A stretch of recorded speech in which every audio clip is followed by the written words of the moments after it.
اوصیکم بالجار۔ پھر محبوب علیہ الصلوۃ والسلام نے پڑوسیوں کے بارے میں فرمایا کہ میں تمہیں پڑوسیوں کے متعلق وصیت کرتا ہوں، اوصیکم بالجار، اوصیکم بالجار، اوصیکم بالجار۔ محبوب علیہ الصلوۃ والسلام نے ان الفاظ کو اتنی مرتبہ دہرایا، صحابی فرماتے ہیں حتی اکثر فقلنا انہ سیورثہ، کہ ہم سمجھے کہ اب رسول اللہ علیہ الصلوۃ والسلام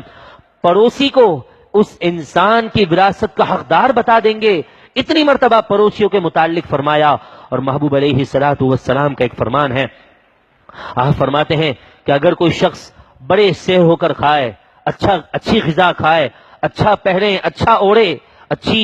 چیزوں کو اپنے گھر میں لائے، اپنے بچوں کو کھلائے پلائے، لیکن پڑوسی کا رہنے والا شخص بھوکا سو جائے، تو اللہ تبارک و تعالیٰ کو اس پڑوسی کے ایمان کی کوئی حاجت نہیں، اس کا ایمان قبول نہیں ہوتا جو پیٹ بھر کر کھائے اور پڑوسی بھوکا سو جائے۔ آج ہمیں غور کرنا ہے، ہمارے کراچی کے شہر کے اندر ہی کتنے علاقے ایسے ہیں کہ جس کے اندر برابر کے گھر میں میت ہو گئی، اس کا بھی پڑوسی کو پتہ نہیں چلتا۔ آج ہمارے ساتھ یہ معاملہ ہو رہا ہے۔ پہلے کہ اگر آپ بزرگ سے پوچھیں، کوئی آپ کو عمر رسیدہ شخص مل جائے جس نے پہلے کے پاکستانی اور مسلمانوں کی عادات اور طریقے کو دیکھا تھا، وہ یہی کہتے ہیں اب سکون نہیں ہے معاشرے کے اندر، اب راحت نہیں، وہ لوگ نہیں، وہ لوگوں کے اندر جذبات نہیں جو پہلے جذبات لوگوں کے درمیان ہوا کرتے تھے۔ گھر میں ایک شخص ہوتا تھا کمانے والا، سارے مل بانٹ کر پورے خاندان والے کھاتے تھے، اور اب یہ ہے کہ سب اپنا اپنا کرتے ہیں، بس میرا بھلا ہو جائے، برابر والے کو جو ملے کہ نہ ملے اس کا کیا لینا دینا۔ آج ہمارے معاشرے کے اندر ہمارے ضمیر کو اس قدر مار دیا گیا ہے کہ اگر آپ کچھ سالوں پہلے کی کہانی اٹھا کر دیکھیں، فون پر خبر آئے یا SMS کے ذریعے پتا چلے کسی علاقے میں دھماکہ ہو گیا،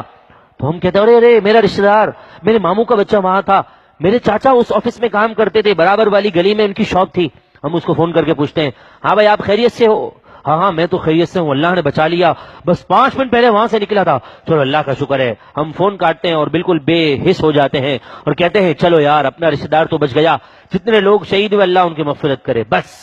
ہم اتنا حق ادا کرتے ہیں۔ لیکن محبوب نے کیا فرمایا؟ اوصیکم بالجار، میں تمہیں تمہارے پڑوسیوں کے متعلق وصیت کر رہا ہوں،